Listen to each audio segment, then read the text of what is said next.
오늘 택함받은 자의 자세, 택함받은 자의 자세라는 제목으로 이 시간 하나님의 말씀을 선포하겠습니다. 인생은 선택의 연속입니다. 우리는 자라나면서 교육기관이나 친구를 선택하고 전공과 직업뿐 아니라 배우자를 선택하기도 합니다. 또 신앙생활을 바르게 하기 위해서 교회도 선택하지요. 반면에 부모를 만나는 것, 그리고 국가에 속하는 것, 시대의 상황과 흐름에 이르기까지 선택되어진 상황에 놓일 때도 있습니다. 내가 선택하는 것이 능동적이라면 선택당하는 것, 선택되어지는 것은 수동적이라고 할 수 있겠죠. 우리가 일반적으로는 택하는 것이 택함을 받는 것보다 낫다라고 생각하시겠지만 신앙적인 측면에서 볼 때는 오히려 택함을 받는 것이 더 귀합니다.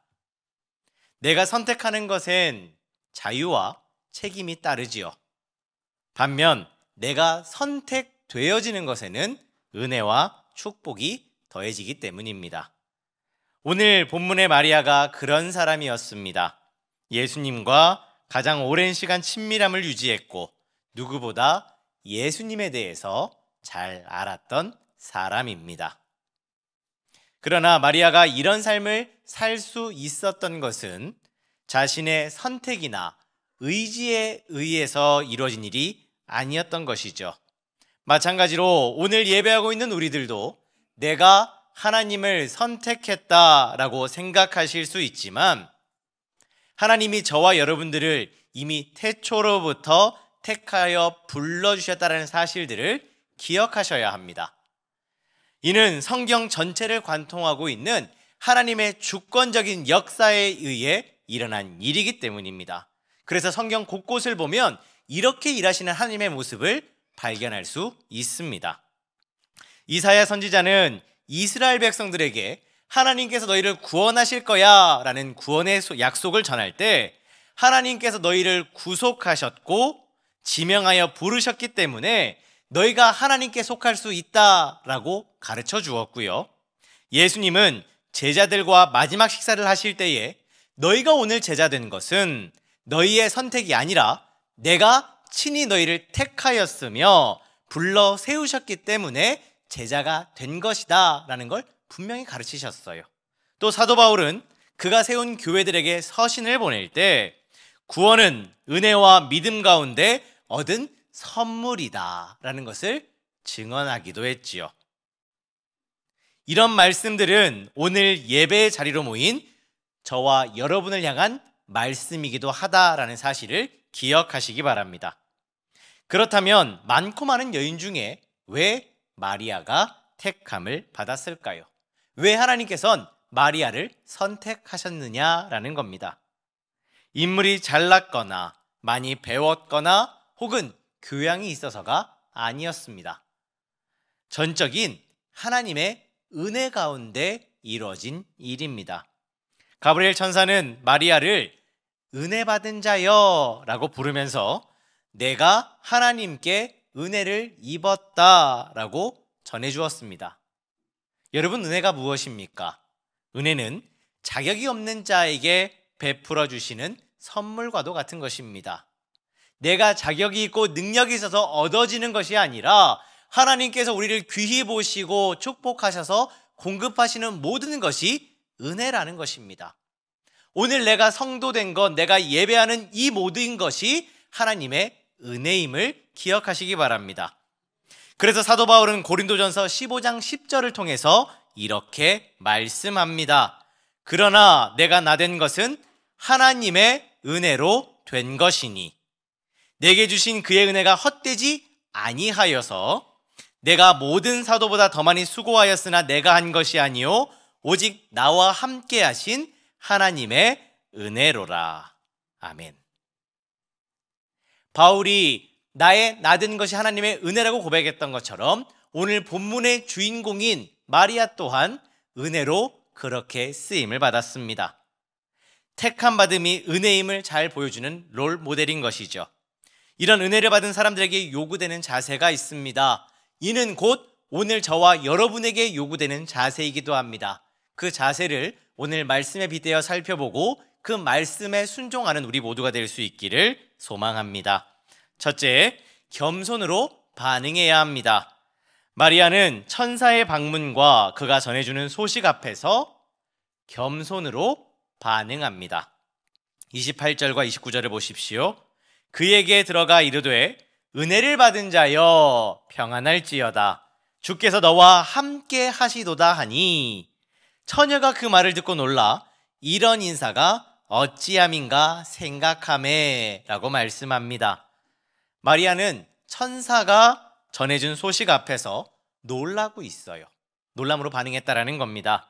천사가 자신을 찾아왔다는 것도, 그리고 나를 은혜 받은 자라고 불러주는 것도, 그리고 주께서 자신과 함께 하신다라는 것에도 놀라고 말았어요.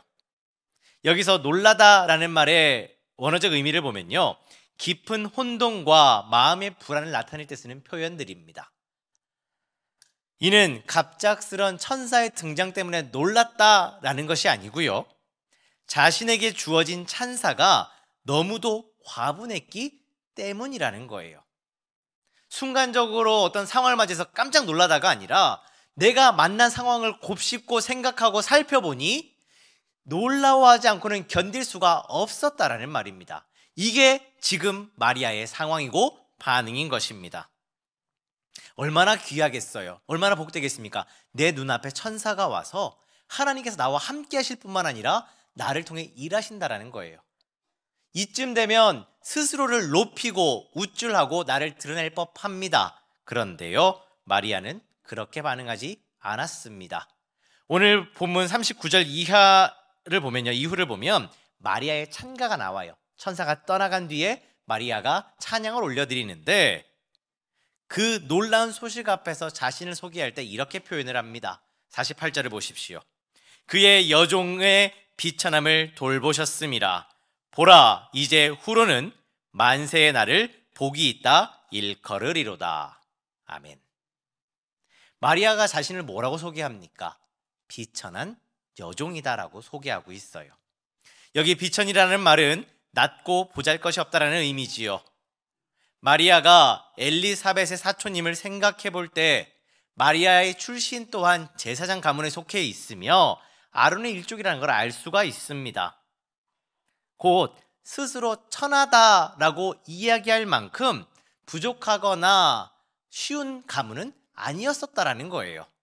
그럼에도 나를 비천하다라고 표현한 것은 상대적인 표현으로서 하나님 앞에서 죄인일 수밖에 없는 자신의 고백이며 스스로를 한없이 낮추고 있는 모습이라는 겁니다. 이것이 마리아가 보여준 겸손이에요. 하나님 앞에서 겸손했던 다윗을 보십시오. 그는 왕이었지만 하나님 앞에서는 언제나 겸손했습니다.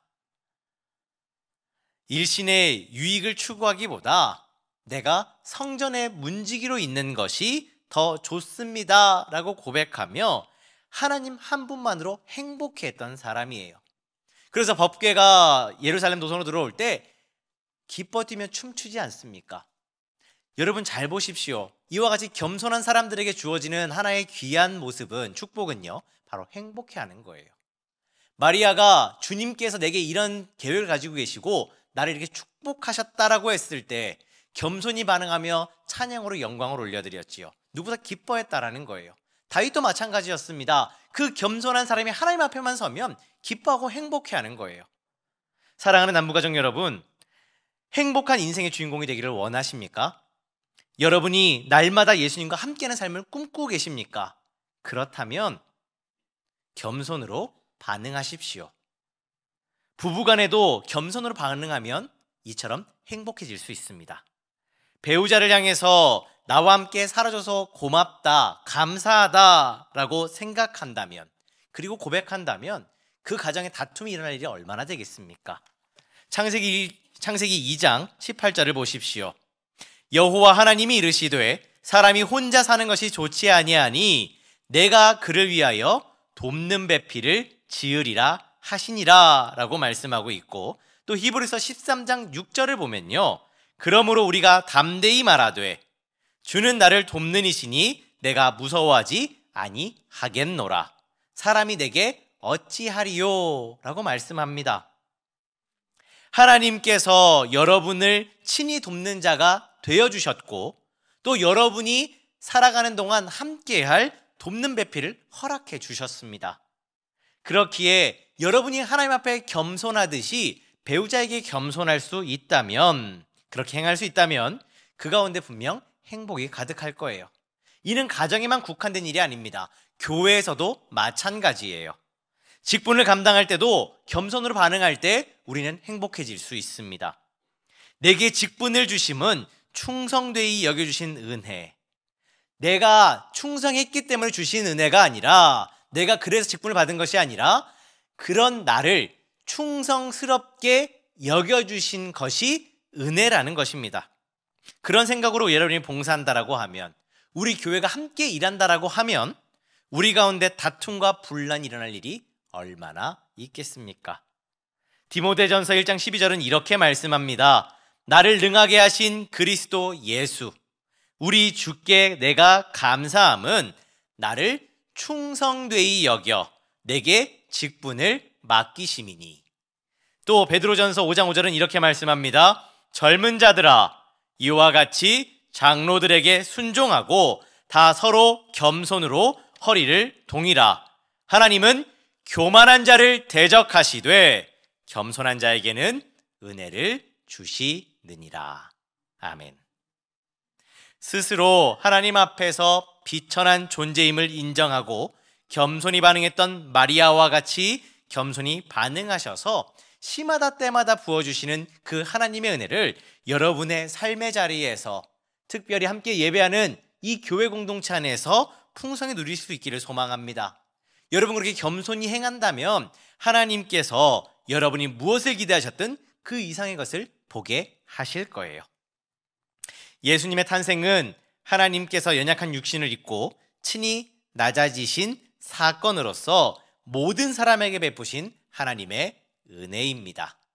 그렇게 오신 예수님, 그렇게 십자가를 지신 예수님을 믿을 때 우리를 구원한다라고 하셨잖아요. 이건 오늘 저와 여러분에게만 약속된 바가 아니라 이 땅에 있는 모든 인류에게 동일하게 주신 약속입니다. 성탄절을 목전에 둔 이 대림절에 우리 모두 전적인 하나님의 은혜를 받은 자로서 언제 어떤 상황에서든지 겸손히 반응하여 예수님을 오늘 내 삶의 주인으로 모시고 살아가는 하나님의 사람들이 되시길 주님의 이름으로 축복합니다. 둘째, 믿음의 순종으로 반응해야 합니다. 마리아는 자신을 통해서 메시아가 잉태된다라는 소식을 들었을 때 의문이 들 수밖에 없었습니다. 그래서 이렇게 말씀하지요. 34절입니다. 마리아가 천사에게 말하되 나는 남자를 알지 못하니 어찌 이 일이 있으리이까. 그랬더니 천사가 이렇게 이야기를 해요. 천사가 대답하여 이르되 성령이 내게 임하시고 지극히 높으신 이의 능력이 너를 덮으시리니 이러므로 나실 바 거룩한 이는 하나님의 아들이라 일컬어지리라. 보라, 내 친족 엘리사벳도 늙어서 아들을 배었느니라. 본래 임신하지 못한다고 알려진 이가 이미 6달이 되었나니 대저 하나님의 모든 말씀은 능하지 못하심이 없느니라. 아멘. 이 말씀 앞에서 마리아는 순종했어요. 아멘으로 화답했습니다. 38절을 보십시오. 마리아가 이르되 주의 여종이오니 말씀대로 내게 이루어지이다 하매 천사가 떠나가니라. 주의 여종이오니 말씀대로 내게 이루어지이다 라고 고백합니다. 하나님의 모든 말씀은 능하지 못하심이 없다라는 이야기를 들었을 때 옳습니다. 하나님의 말씀대로 이루어질 줄 내가 믿습니다 라고 고백했다라는 거예요. 그렇게 순종한 것이 마리아였습니다. 이렇게 마리아는 믿음의 순종으로 반응하고 있어요. 예수님을 믿는 믿음으로 구원을 받습니다. 그리고 예수님의 이름에는 능력이 있어서 우리가 그 이름으로 행할 때에, 그 이름을 의지해서 기도할 때에 하나님의 능력을 힘입는 줄 믿습니다. 여러분 이를 믿으십니까? 그렇다면 그 믿음대로 순종하십시오. 우리는 얼마 전 기적을 보았습니다. 제가 수요일에도 말씀을 드렸지만 우리 교회 한 청소년이 뜻하지 않은 일을 당해서 참 힘들고 어려운 시간들을 보냈어요. 그때 기도하셨던 분들은 그 아이가 와서 함께 예배드리는 모습을 보면서 하나님께서 우리 가운데도 이렇게 기적을 베푸시는구나, 성경에 있는 놀라운 일이 우리 중에도 있다라고 인정하셨을 거예요. 하지만 기도하지 않으셨던 분들은 그저 놀라운 일이 우리 가운데 있었겠구나라고 이야기하셨을 겁니다. 저는 오늘 예배하는 우리 모두가 마리아와 같이 믿음으로 순종할 수 있기를 바랍니다. 하나님께서 놀라운 일을 보이셨을 때 그때 함께 기도하며 하나님의 사람으로 순종하시기를 바랍니다. 분명 표적을 구하는 자들에게 말씀하셨어요. 내가 너에게 보일 것은 요나의 표적밖에 없다라고 말이죠. 우리에게도 오늘날 이렇게 놀라운 일을 보여주셨을 때, 우리에게 사인을 주셨을 때 여러분 힘써 기도하고 순종하시기 바랍니다. 마리아는 천사가 이런 소식을 전해줬을 때요, 분노와 원망으로 반응하지 않았습니다. 웬걸요? 분명히 우리는 기쁜 소식, 복된 소식, 좋은 소식이라고 이야기하고 있는데 왜 분노하고 원망한단 말입니까? 그건 우리가 제3자로 보기 때문에 그런 것이고요. 여러분 마리아의 입장에서 한번 생각해 보십시오. 분명 놀라운 소식이고 기쁜 소식입니다. 하지만 동시에 내 삶을 송두리째 흔들 수 있는 소식이었으며 상식적으로도 납득할 수 없는 소식이었다라는 겁니다.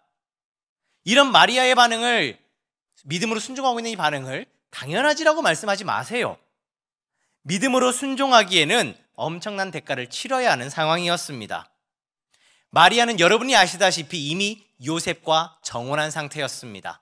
근데 이런 일이 알려지면요, 임신했다는 소식이 알려지면 이 정혼했던, 그러니까 정해져 있던 결혼은 물 건너가는 것이고요, 파혼 당할 수도 있는 상황이었고, 또 율법에 따르면 돌로 쳐 죽임을 당할 수 있는 상황이었습니다. 여인으로서 수치를 당함은 물론이거니와 목숨을 내어놓아야 하는 상황이었다라는 것이죠. 오늘날도 마찬가지입니다만 당시 여자가 성령으로 잉태했다라는 것을 과연 누가 받아들일 수 있었겠습니까? 유대 사회에서 나고 자라온 마리아는 이러한 일들의 위험성과 그에 대한 결과로 엄청난 희생을 치를 수 있음을 알았지만 그래도 믿음으로 순종했습니다. 이런 마리아의 믿음과 순종이 오늘 예배 중에 있는 우리 모두에게 이 시간 말씀과 함께 심겨질 수 있기를 소망합니다. 여러분 아브라함을 보십시오. 100세에 얻은 이삭을 모리아산에서 바치라는 말씀 앞에 믿음으로 순종했습니다. 그랬더니 여호와 이레의 축복과 함께 약속의 말씀을 받았어요. 창세기 22장 16절과 17절입니다.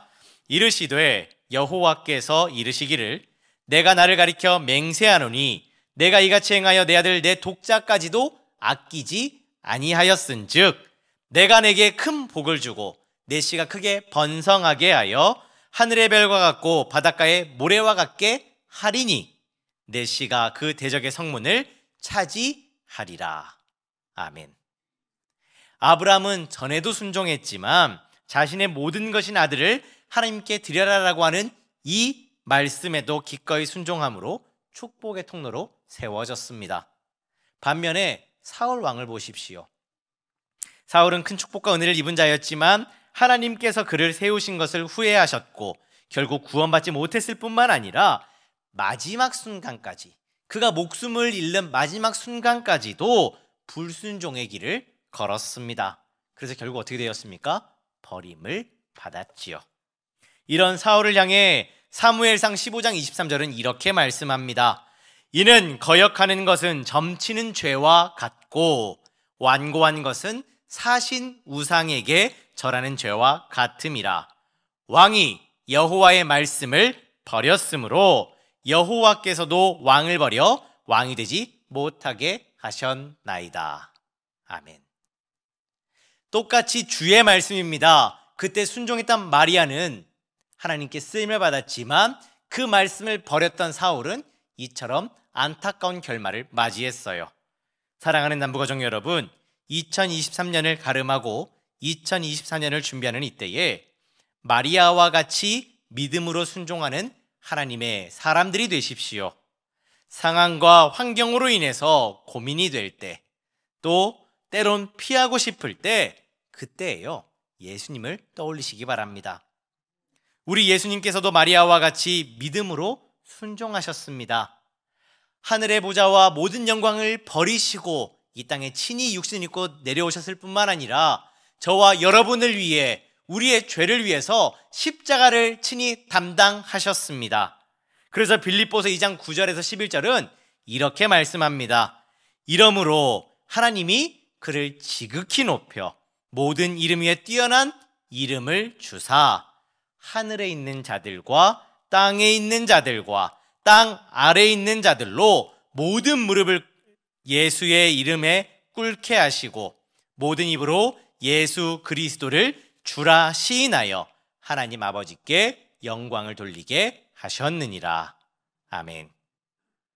예수님처럼 마리아처럼 믿음으로 순종할 때 하나님께서는 그 믿음과 순종 가운데 능력과 지혜를 더하사 믿음의 반열 위에 서게 하실 것입니다.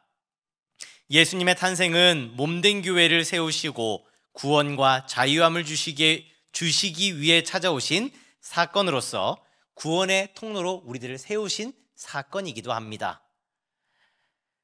그런 성탄절을 목전에 둔 대림절에 우리 모두 전적인 하나님의 은혜를 받은 자로서 믿음의 순종으로 반응하여 예수님을 내 삶의 주인으로 모시고 살아가는 하나님의 사람들이 되시길 주님의 이름으로 축복합니다.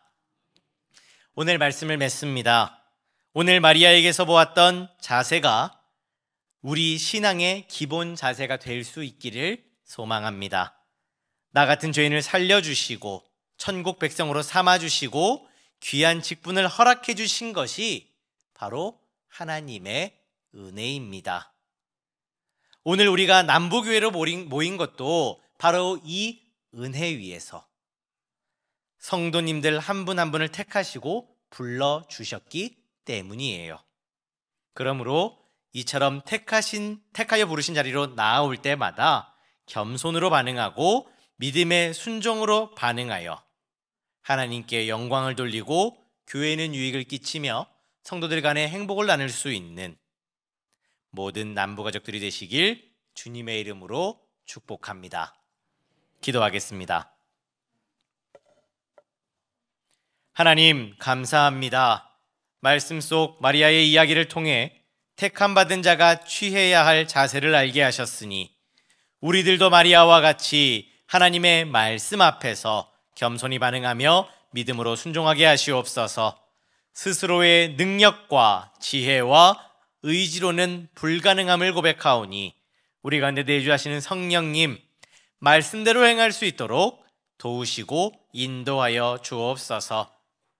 대림절과 성탄절을 통해서 오신 아기 예수님을 기억하고 기념하며 또한 다시 오실 예수님에 대한 소망을 더해갑니다.